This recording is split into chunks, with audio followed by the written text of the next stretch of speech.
What if the toughest decision about aging isn't about where you live, but when to admit you need help? Whether it's your parent forgetting meals or your spouse struggling with simple tasks, the truth is, waiting too long can be dangerous. In this video, you'll learn the crucial signs that it might be time for assisted living and the one question that can make this life-changing decision crystal clear. Whether you're watching for yourself or someone you love, this could be the turning point that changes everything. Have you or someone you know had to make this decision? Share your experience in the comments because someone watching might really need to hear your story. Make sure to watch to the end as we will reveal one of the most powerful questions to ask in order to make this decision as clear as possible. Like and subscribe to the channel and download your free guide to this video from the link in the description below. Let's start with something uncomfortable that needs to be said.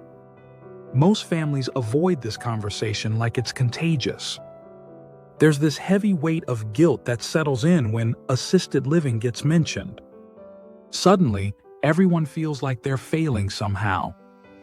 The person who might need help feels like they're being abandoned. Adult children feel like they're giving up on their parents. Spouses worry they're breaking promises they made decades ago. But here's what's really happening behind all that emotion.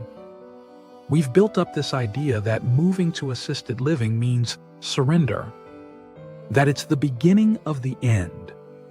That independence dies the moment you walk through those doors.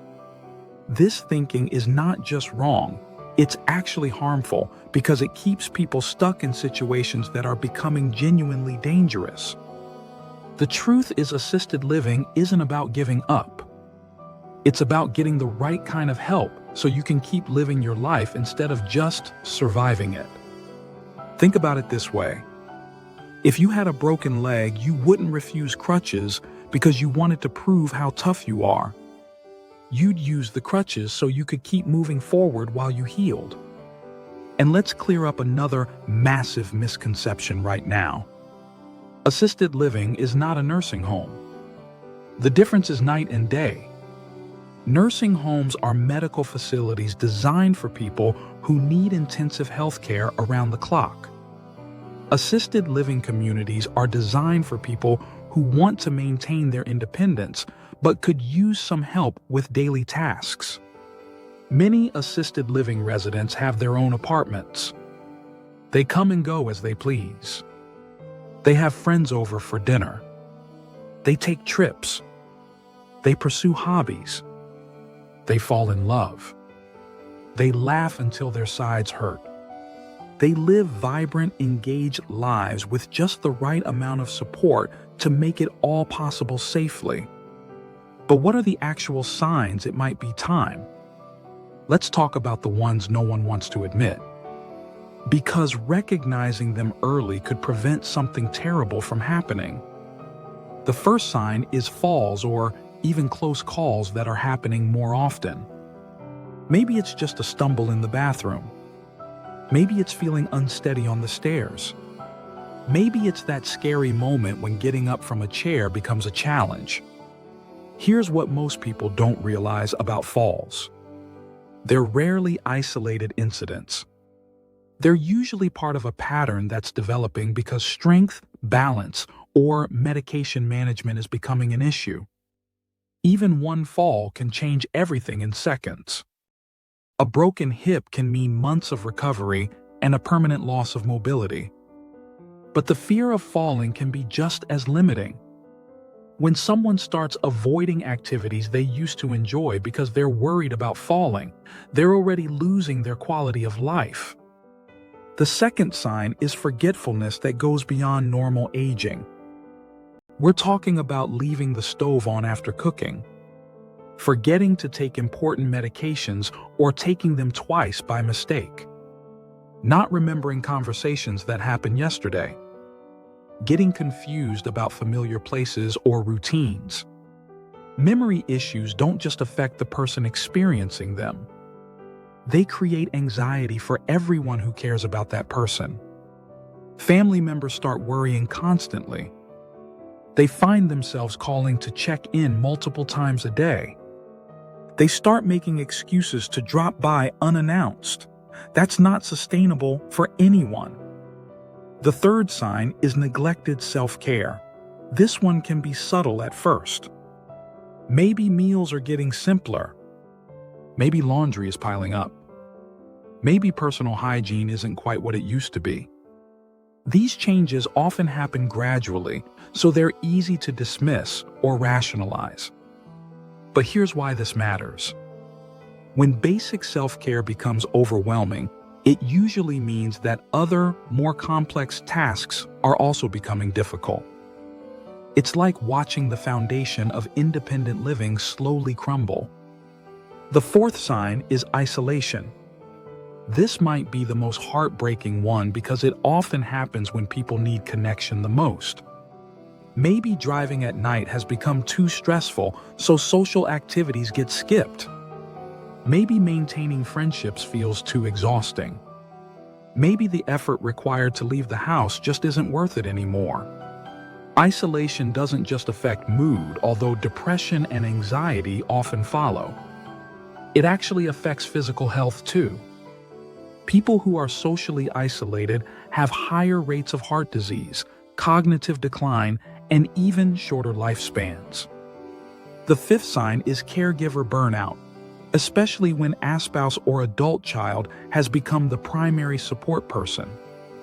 Caregiving can be incredibly rewarding, but it can also be completely overwhelming. When the caregiver is exhausted, resentful, or struggling with their own health problems, everyone suffers. But the decision isn't just about challenges. It's also about what quality of life could look like if things changed in a positive direction. Imagine having support with cooking, cleaning, and medication management without giving up your personal space or privacy. Picture having your own apartment with your own furniture and decorations, but knowing that help is available whenever you need it. Think about the relief of not having to worry about home maintenance anymore. No more stress about lawn care or snow removal or fixing things when they break. No more anxiety about whether the house is secure when you're away. Consider the peace of mind that comes with having emergency support available 24 hours a day. Not because you expect to need it, but because knowing it's there allows you to relax and enjoy life instead of constantly worrying about what-if scenarios. Now imagine having a built-in community of peers who understand what you're going through because they're navigating similar life stages. Picture having activities and programs designed specifically to support mental and emotional well-being. Think about making new friendships and discovering interests you never had time to explore before. For family members, the benefits can be just as significant. Instead of constantly worrying about safety, they can focus on enjoying quality time together. Instead of managing care logistics, they can go back to being children or spouses instead of reluctant caregivers. Remember to share your experience in the comments to help others confronting this decision. But how do you even begin this conversation with family when emotions are running so high and everyone has different opinions about what's best? Start with empathy and acknowledge that fear and pride are both completely valid feelings. Nobody wants to lose their independence. Nobody wants to feel like they're being pushed aside. These concerns deserve respect, not dismissal. Bring up the topic early before there's a crisis forcing your hand. Conversations that happen during emergencies are rarely productive because everyone is stressed and scared. When you talk about it proactively, you have time to explore options and make thoughtful decisions. Visit some nearby communities together before making any commitments. Many people are surprised by what modern assisted living actually looks like. The facilities, the amenities, the activities, and the sense of community can completely change someone's perspective.